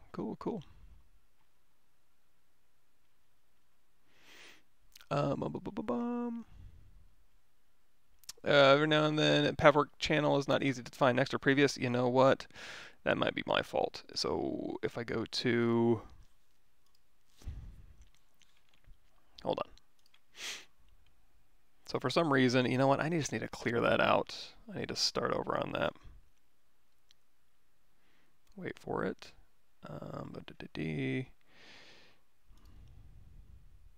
Live stream full episodes. I do sort them, 33. I have to sort them manually, 37, 38, 39, 40. Sometimes I do mess up, but they all seem to be in order now, so give that another shot.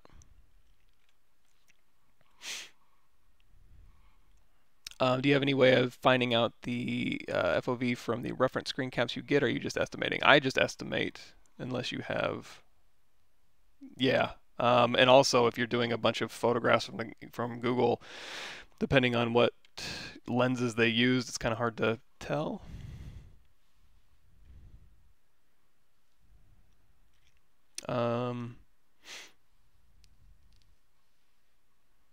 Cool. Yeah, and if you go to my live streams, we did live stream, for example, this one. This is what we'd started in ZBrush, and then again, this is just kind of concepting out in ZBrush, this weirdo little Book of the Dead type thing we had going, and then we just took this through Houdini and then threw it into Painter, and then just textured it up and all that good stuff. So maybe we'll do that in this channel too. But I gotta get there. So how much time we got left? Okay, we got about 30 minutes left. Where would we leave off with this guy? He's got his nails in. He's got his shell done-ish. Now, I'm going to go ahead and keep this shell not super precise. I'm not going to go through here and like rebuild this and make this super beautiful, but I guess we can clean this up a little bit. Do I want to separate this ridge out from the shell? And I think I want to. So let's isolate this, and I'm going to, this is not Dynamesh, this is just Z-remeshed. That's okay. I'm going to Dynamesh this real quick. Hit Exegol Garsex Symmetry, and now we can go ahead and let's go ahead and mask this area off. And this shell part, we're going to keep separate from our green shell part. Again, kind of for material purposes, if we wanted to throw this into Keyshot or bake off a material ID, sometimes it's easier to have this thing separated out than not. So we're going to mask this out here. Control-Alt-Tap, and then we'll unmask these areas here. There we go.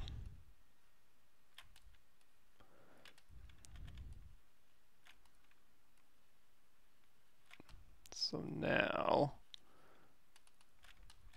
got this shell. Let's hit Control W. We'll isolate this poly piece here. You know what? Let's grab both of these. Let's isolate this, invert that. Let's do a quick auto groups, and then we'll do a quick mirror and weld. Bring everything back. Mirror and weld. We'll isolate both of these polygroups here. Control W, make them all one polygroup. And now we can split. We can split this off, split hidden, and now we can zero mesh this. I think that'll be good. I suppose we don't need this inner ring either. But is it really going to hurt us? I think we'll be okay. Let's leave it capped. Okay, so let's go ahead and do a half depth size down to 0, zero mesh. And we can polish these open borders too here, but I think if I zero mesh it down enough, it'll be fine.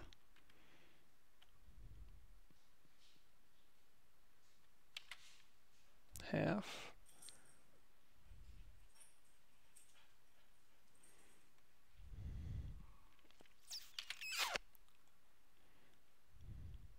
Come on. I guess I should have started lower. Yeah, okay, so we've got these crinkly lines here. I'm going to go down here to masking, and we're going to do mask the open border. Mask the open border, grow mask, invert that mask, and then just do a polish by features open circle, and we'll just smooth that out. And now when we zero mesh, it should give us a little bit of an easier job and go a little bit faster, because it's not having to do as much thinking on those hard edges here. All right, rate apologized, good, and we'll go ahead and say, let's go ahead and close this hole here, make this a polygroup, and then on this thing, if we did want to do a little bit of box modeling, we can, let's do transpose modeling instead of Z modeler. So I'm going to hit W, we're going to go into turn off, hit Y, and then control tap this one, so now we are we can hit E, and then control, bring in an edge ring, and then hold down control and go into W, and you can just kind of push this in. There we go. That'll work. And this down here, we're going to have to, so let's go ahead and we'll just dynamesh this again. I'll go ahead and close our holes, give us a new polygroup for this one so we can isolate that one, and we can go through here and we can inflate this. And then dynamesh it again. We'll clean that up.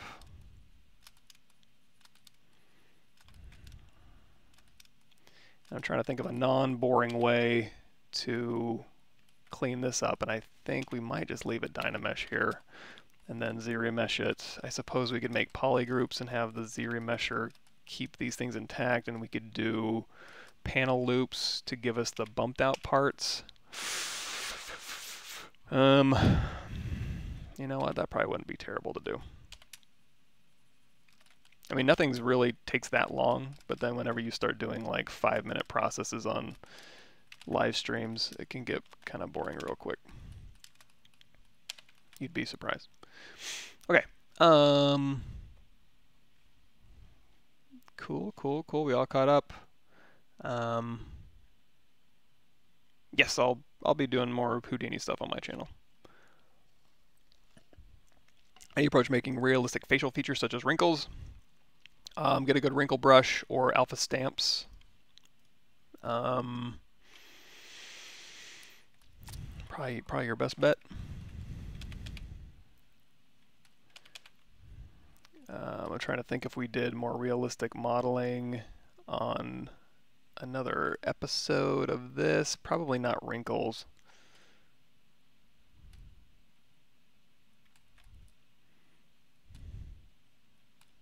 You know, looking at this now, I could have just had a sphere that I modeled this on. So let's see if we can break this down into something usable really quickly. So if I go through here and I polygroup these tops, and then we panel loops, or groups loops, I suppose that would be okay. We can also just manually retopologize this. That might actually give us, that might actually be the best. Okay, you know what? This is simple enough where I think I can do this quickly. So insert Z-sphere, hide just the z-sphere and what I want to model. And the z-sphere, we're going to go into X symmetry. We're going to scale it down. W, move this into place, and then density, edit topology Q, turn off transparency, matcap pearl, medium gray. And now really quickly, we're just going to go through here and we're going to do a border.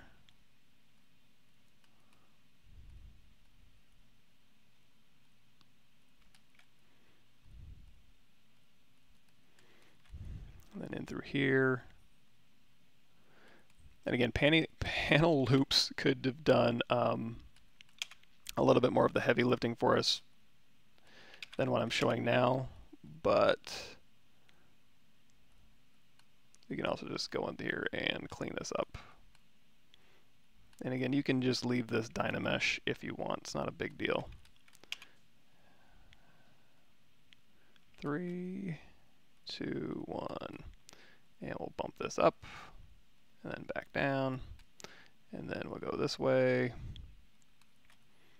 Over, over, down. Here to here, here to here, here to here.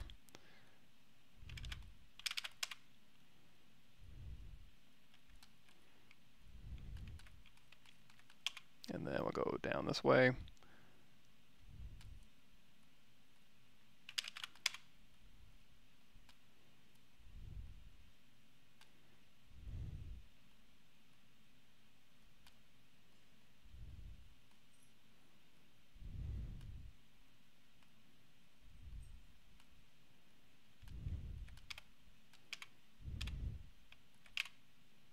Oops.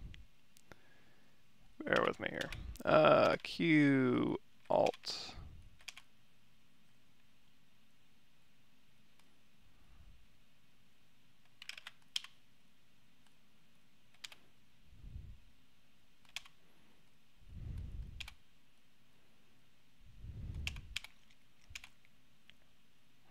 And like I said before, you can z-remesh this. Looking back, I probably, if I was problem solving from the beginning like I should have been, I would have tackled these shells a little bit differently and again had panel loops doing the heavy lifting for me. So basically you would just polygroup out these shapes on a sphere or a half sphere, and then when you did panel loops, it would give you this thickness and you could turn double off and it would make it all one shape. I suppose I could just do that real quick. Would that be worth it? Yeah, it might be worth it. All right, you know what? Change my mind. Delete that. Let's do it a slightly easier way. So we've got this here. I'm going to append a sphere 3D. We should probably have done an insert. I'm just going to look at the sphere 3D and this together, and the sphere 3D, we're going to go back into Gizmo. We're going to scale this down. And we're going to put this into place here.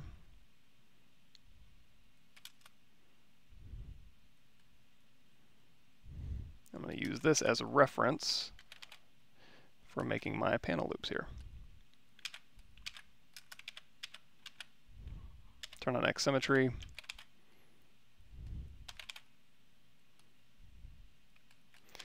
And if I remember correctly, there was a way to paint through and have it blocked, but I don't know if I remember how to do that exactly.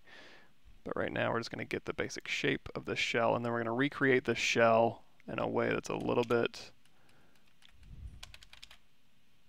easier for us.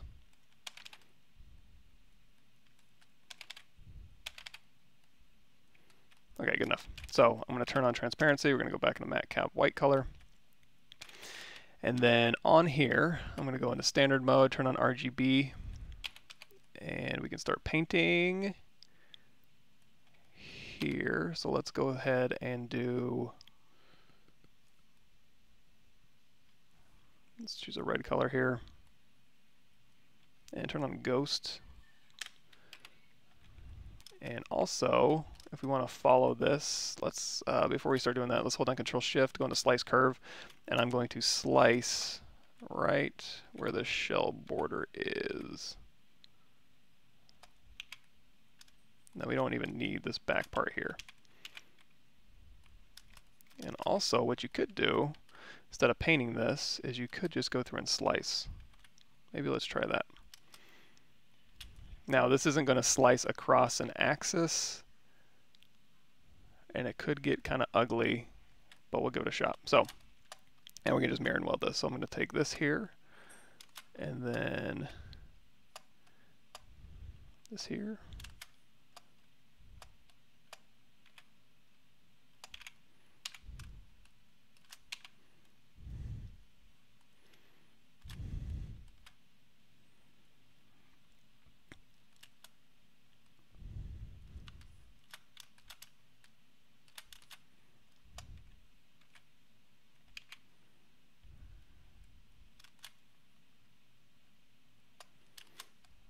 Okay, so it's going to be a little ugly to start, but what I'm going to do is I'm going to clean up these areas here, and then these ones can all be one, and then this one can be one. Alright, so now that I got those cleaned up, let's do a quick mirror. Oops. Let's do a mirror and weld.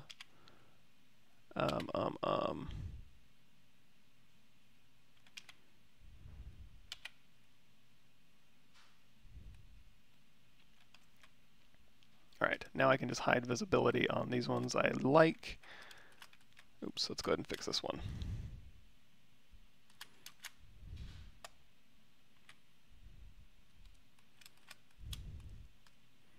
Okay, so we've got this one here, and this one here I all like.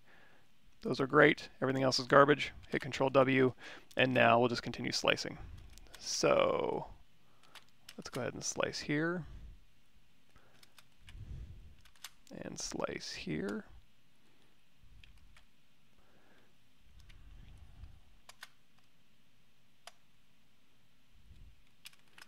So now I like this one, this one, this one, and this one.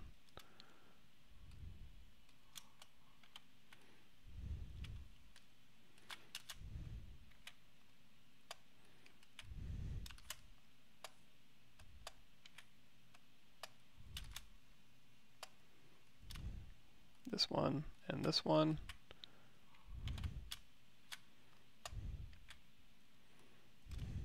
This one. And then this one is just going to get mirrored. So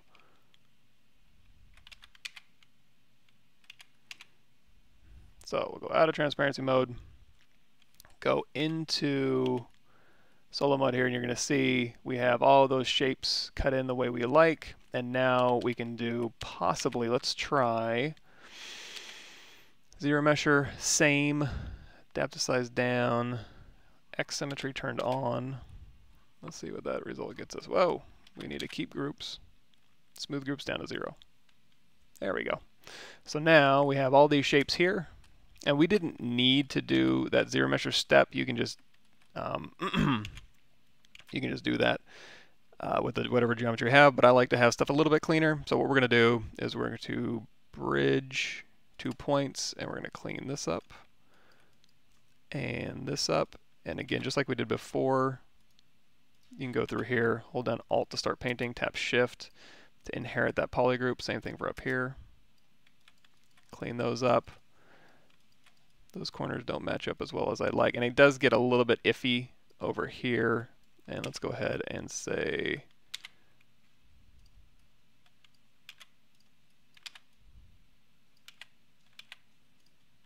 let's delete this one little overlap piece of geometry there. And then we'll bridge, delete a point, bridge edges, and then Alt, Paint, and Shift. All right, good enough. So now that we got that shape, what we can try and do now is go over here to our edge loops, and we can go in here to panel loops. And let's see, panel loops, 5 is fine. Thickness, we'll crank that up. Polish, we're going to turn down. And then we'll hit panel loops, and now we're going to start getting, let's see, There we go. Now we're going to start getting those shapes here, although I really need these things to match up better.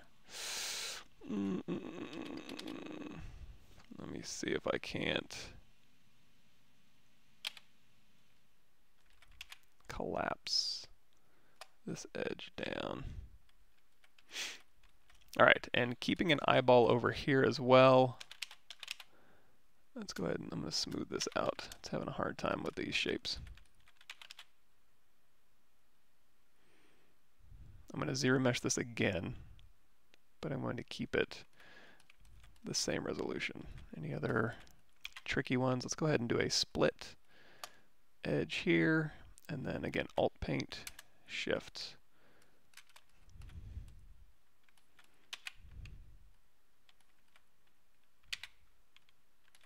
Okay, let's see, zero mesh, same.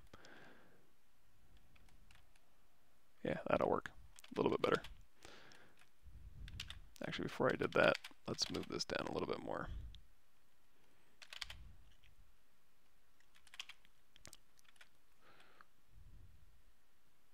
And just for fun, let's do a zero mesh half. Yeah, that worked fine. Let's do zero mesh half one more time. Getting a little bit questionable over there. Okay, so I think this will work. So now when we do our panel loops, we can go over here and we can say panel loops. And now we're getting these divisions here. Let's polish 1 or 3. Cool. And yeah, you know what? We can't have polish on because as these come to corners, it is going to keep those sharp. So that's not a huge deal. Let's turn on our original sculpt here. Yeah, that's okay. And now we can even go through here and we can hit D for a dynamic preview and see that's the result we're getting. So actually be an easier way to kind of make this stuff instead of retopologizing it. Okay, I think we're wrapping up here. Let's see if we got any more questions before I head out.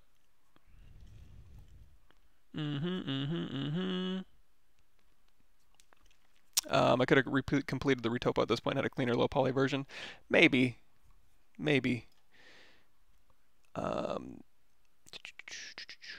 Cool. Are we all caught up? Let me see. Oh, you know what? I've been neglecting Facebook. But I don't know where the comments are for that one either. I don't know. I'm bad at this restream. Although we are restreaming to 2 places here on YouTube for some reason. Sorry about that. Okay, I'm gonna go ahead and head out. You guys have a good week. I should see you guys next week. Tuesday mornings, this channel. Thursday mornings, my channel. I am gonna be out next Thursday morning though, but you know, go through my YouTube channel and you can get caught up there. Thanks. Whoops, I'm typing in the wrong thing here. So with the places I'm allowed to type, thank you.